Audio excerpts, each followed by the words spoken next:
Hello everyone. I hope you all are doing well today. My name is Cheryl. I'm here to share my video related to the topic, Question the Narrative.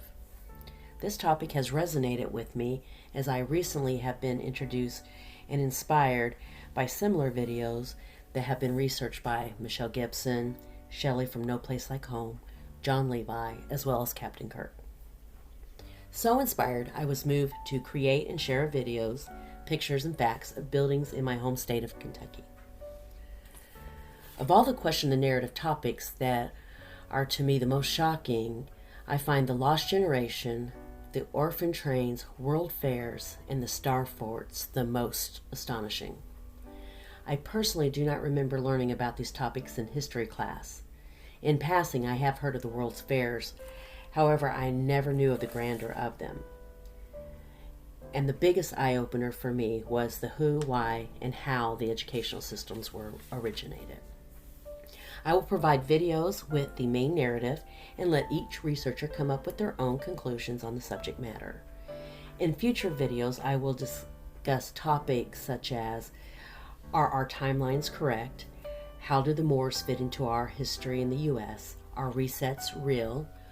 What was the Renaissance about? By looking into the current narrative, we will look at the facts presented and evaluate whether the current narrative is merely created and written by the founders of the land. Each seeker of the truth will have to take what resonates with them and ask themselves, what is the truth? Do these topics have merit? Let's explore the narrative together.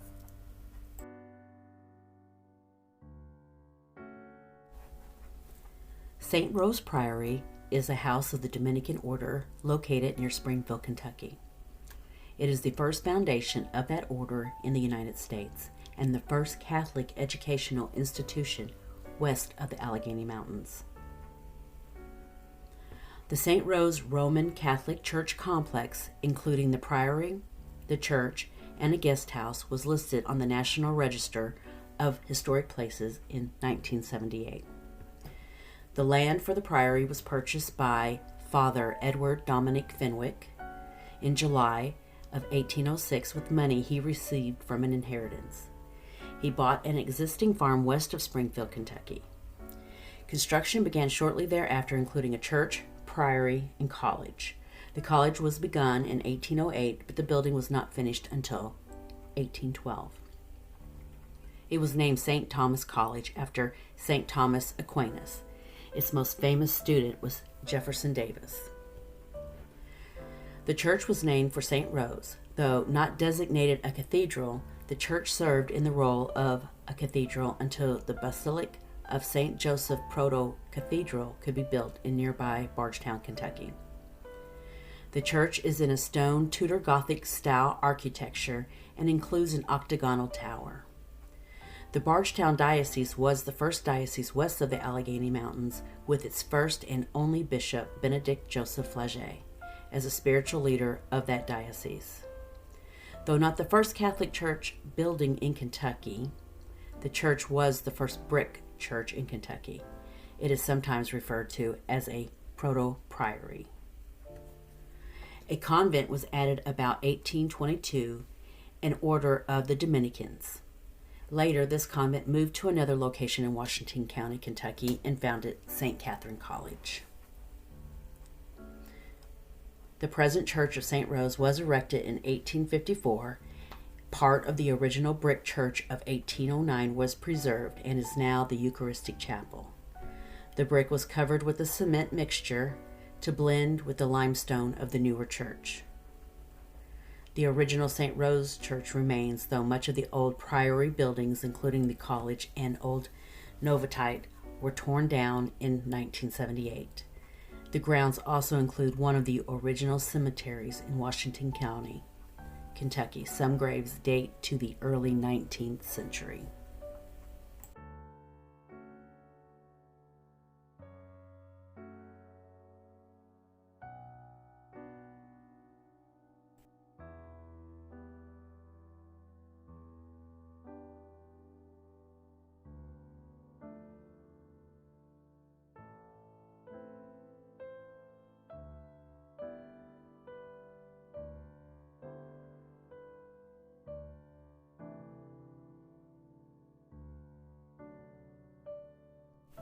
A visit to Springfield isn't complete without strolling along its picturesque main street and stopping by the Lincoln Legacy Museum, located within the historical 1816 Washington County Courthouse that houses Abraham Lincoln's parents' marriage license.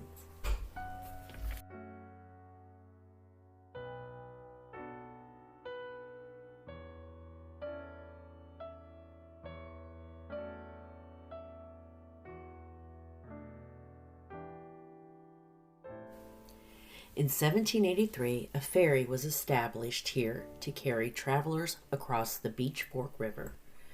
From her flatboats carried goods to Natchez and New Orleans. Parker's Landing is noted for its unmortared rock fences.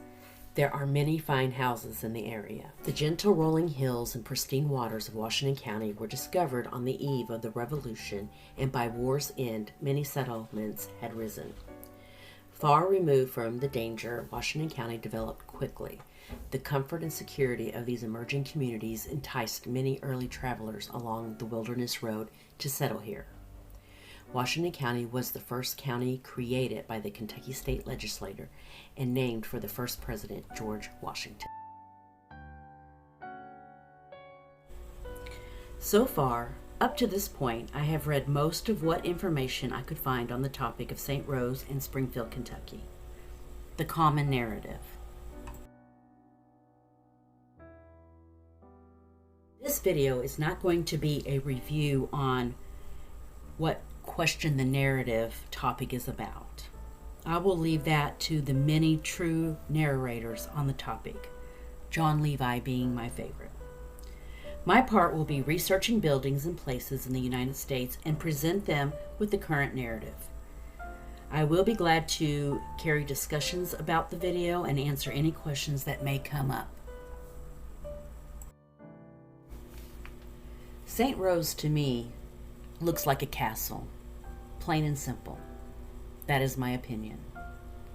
Do I think it is older than what is believed? Yes, I believe it was founded. Can I prove it? No.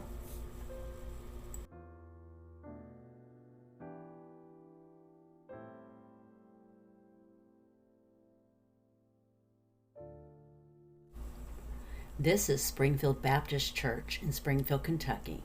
It is a historic Baptist church on Lincoln Park Road. It was built in 1910 and added to the National Register of Historic Places in 1989. It is a brick building with Tudor arch windows, buttresses, and brick laid in common bond.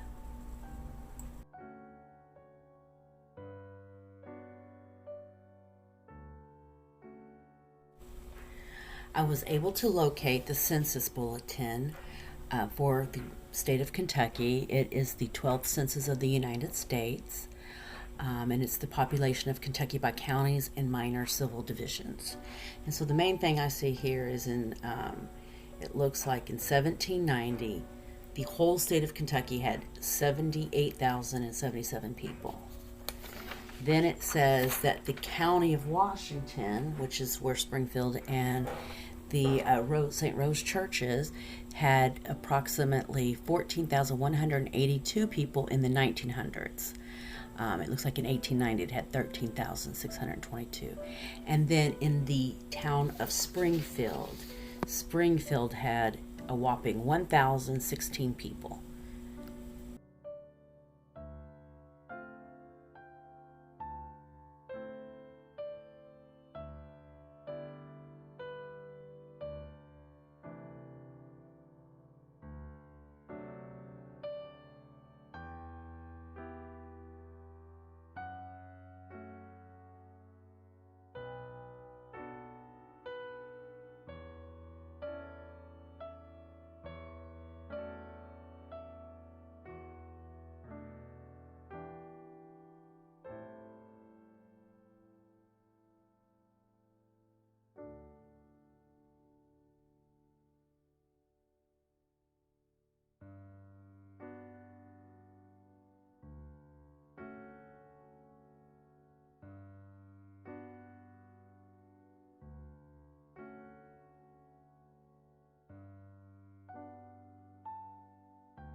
I hope you enjoyed watching this video as much as I have enjoyed making it.